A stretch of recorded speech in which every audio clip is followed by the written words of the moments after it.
Selamat pagi anak ibu semuanya. Pagi ini kita akan memulai pembelajaran kita dalam materi permintaan. Permintaan itu pengertiannya adalah sejumlah barang dan jasa yang ingin dan mampu dibeli oleh konsumen pada berbagai tingkat harga dan waktu tertentu. Ini definisi permintaan. Maka sekarang kita bahas hukum permintaan. Menyatakan semakin turun tingkat harga, maka semakin banyak jumlah barang yang tersedia diminta. Atau sebaliknya, semakin naik tingkat harga, semakin sedikit jumlah barang yang tersedia diminta. Ini berlaku ceteris paribus. Artinya, faktor-faktor pendukung atau faktor-faktor yang lain harus tetap.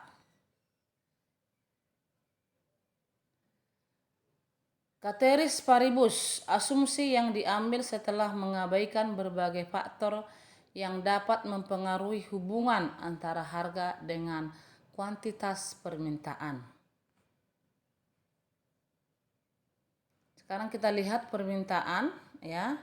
Ini permintaan individu akan suatu barang, ini tergantung pada satu harga atau faktor-faktor lah disebutinnya. Harga komoditi, jika harga barang naik, permintaan semakin sedikit. Pendapatan individu ya atau pendapatan nasional, semakin tinggi tingkat pendapatan, maka semakin banyak barang yang akan dibeli. Baru harga komoditi lain, ini harga pendukung atau hadirnya barang-barang substitusi lain, baru adanya citra rasa individu ya terhadap barang atau keinginan individu terhadap barang. Itu keinginan, apabila keinginan masyarakat terhadap barang tinggi, maka konsumsi juga tinggi. Permintaan ini beberapa kategorinya. Yang pertama, asumsi ceteris paribus, faktor-faktor harus lain tetap. Baru yang kedua adalah skedul permintaan. Skedul itu adalah seperti tabel. Baru ini kurva permintaan, inilah yang perlu dalam permintaan. Nah, kita buat contoh permintaan ya, misalkan fungsi permintaan individu untuk komoditi X.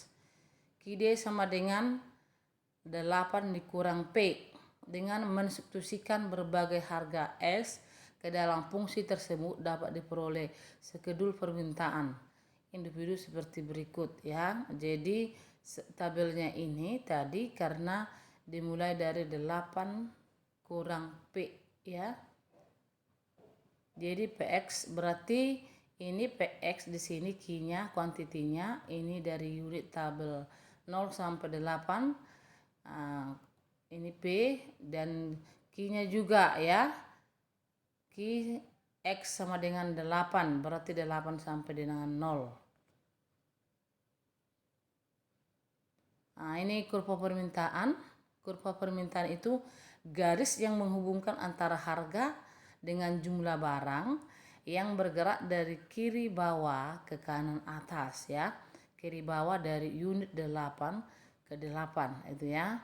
Jadi harga tadi semakin tinggi harga, maka terjadi dalam permintaan seharusnya ya, dalam hukum permintaan itu jika harga turun maka jumlah yang diminta banyak itu ya.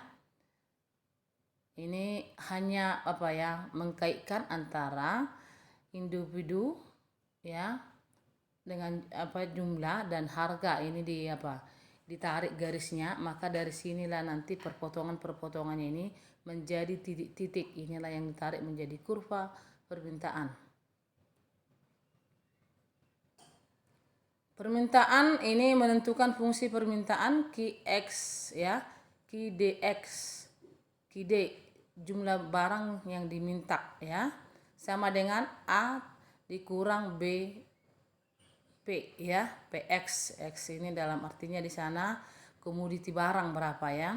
Keterangan QD permintaan komoditi pada X. X itu berapa nilai komoditinya, Sedangkan PX itu harga komoditi X, A tambah B konstanta ya. Konstanta itu berarti bilangan apa itu dalam matematika? Bilangan yang tetap ya. Permintaan ini kita contohkan. Tentukan fungsi permintaan individu untuk komoditi X dengan skedul permintaan individu seperti tabel 2 ya. PX-nya tabelnya ini 8 dan 9 ini P, sedangkan QD jumlah barangnya adalah 500 dengan 250. Nah, sekarang masuklah dengan persamaan fungsi matematika ya. Digunakan dalam rumus persamaan garis melalui 2 titik. Ini dalam matematika kamu udah belajar. Y dikurang Y1 ya sama dengan X kurang X1 per Y kurang Y1 baru dibagi Y2 kurang Y1. Nah, atau dalam matematika ini persamaannya, tapi dalam ekonomi X sama dengan Q dan Y sama dengan P.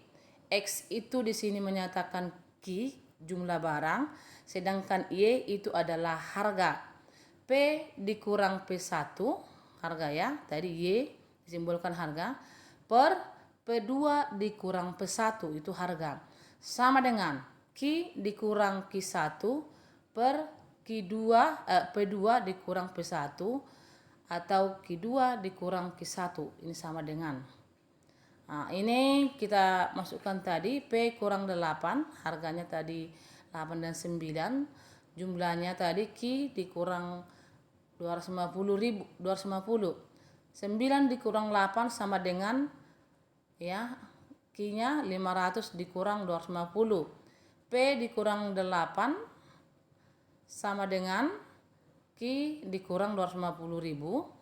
Jadi 9 dikurang 9 dikurang 8 1. Ini 500 dikurang 250 adalah 250. Maka dari sininya kita akan masuk fungsi 250P ini ya, substitusi ya. 250P dikurang 200 ya. 250P dikurang 200 sama dengan Q-nya ini ya, Q1 dengan Q ya, Q dikurang 250. Maka persamaannya Q sama dengan 250P dikurang 50. Ini udah tahu ya, dari mana dapatnya 50 itu. 250P dikurang 50. Kita lanjut lagi. Ini kurvanya ini ya, pergeseran kurva permintaan.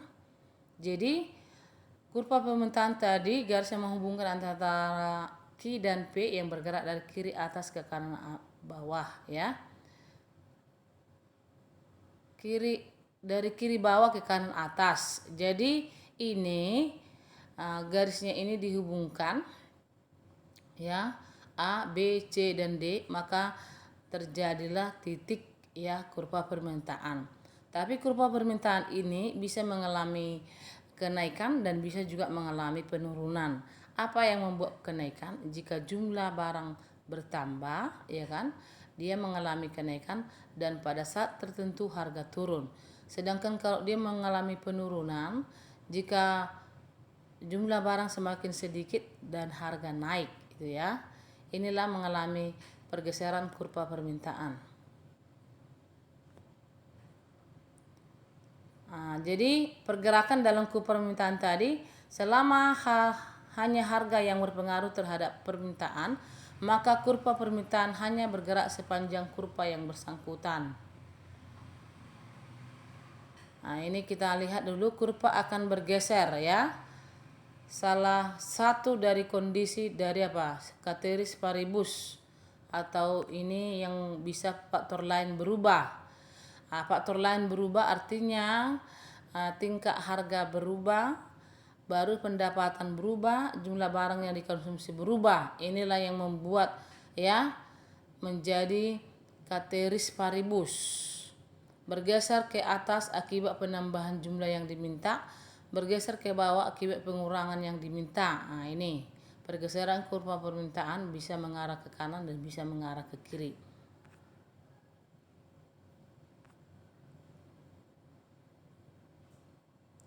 Nah, kita buat dulu permintaan dalam contoh ya. Jika permintaan nominal individu meningkat, kurva permintaan individu dan komoditas sapi ya bergeser ke atas hingga pada harga daging sapi yang tidak berubah. Orang akan membeli lebih banyak daging sapi setiap bulan. Baru contoh yang keempat, misalnya keinginan seseorang yang lebih besar untuk mengkonsumsi es krim menyebabkan kurva permintaan untuk es krim bergeser. Ya karena bertambah permintaan. Contoh yang kelima, mengacu pada perubahan kondisi ya atas kopi, teh di rumah. Ketiga, harga kopi naik, segala sesuatu termasuk harga teh tetap sama. Jadi ini di sini buatlah menunjukkan perubahan dan jelaskanlah gambar itu ya. Nah, ini tabelnya. Dari tabel ini maka dibuatlah garis permintaannya seperti ini ya. Nah, Ibu kira hanya menggambar di situ perlu. Baru ini ada beberapa asumsi permintaan ya. Baru nanti kita lanjutkan lagi. Ini contoh ya, skedul permintaan untuk komoditi X. QD sama dengan 8 dikurang P, di mana D permintaan individu ya. QD X sama dengan 1000 dalam kurung QD. D adalah dasarnya. Jadi ketahui adalah QD ya, QD X baru QD X ini 1000 baru masuklah QD. QD sama dengan 1000 baru masuk permintaannya tadi 8 kurang P, 8000 dikurang 1000 P.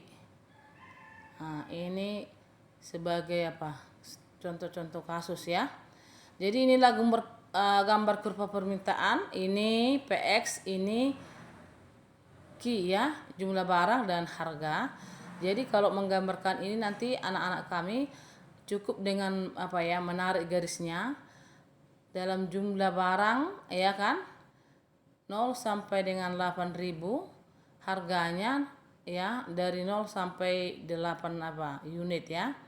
Harga 8000 maka yang diminta 0, harga 7000 yang diminta 1. Harga 5000 yang diminta 3, semakin naik dia ya, sampai pada harga 1000 yang diminta 8. Inilah menggambar kurva permintaan. Maka nanti setelah kamu ya buat pertemuan antara harga dengan Q, titik-titiknya ini tarik, maka membentuk suatu garis yang disebut dengan demand. Nah, sekarang kita masuk jenis permintaan. Nah, permintaan itu ada beberapa jenis. Yang sering kita lihat, yang pertama permintaan absolut ya.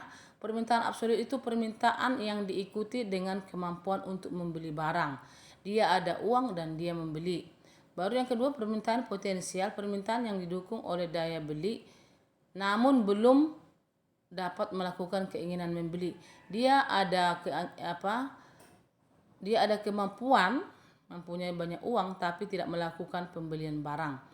Sedangkan efektif permintaan yang didukung oleh kemampuan dan dia juga melakukan pembelian. Dia ada kemampuan memiliki uang dan dia juga melakukan transaksinya. Sedangkan permintaan individu itu adalah permintaan yang dilakukan oleh satu orang konsumen atau individu. Sedangkan permintaan pasar adalah permintaan yang dilakukan oleh konsumen secara keseluruhan. Ibu kira pada pagi hari ini cukup untuk materi permintaan. Jadi anak didik kami buat ringkasannya. Sekian dan terima kasih.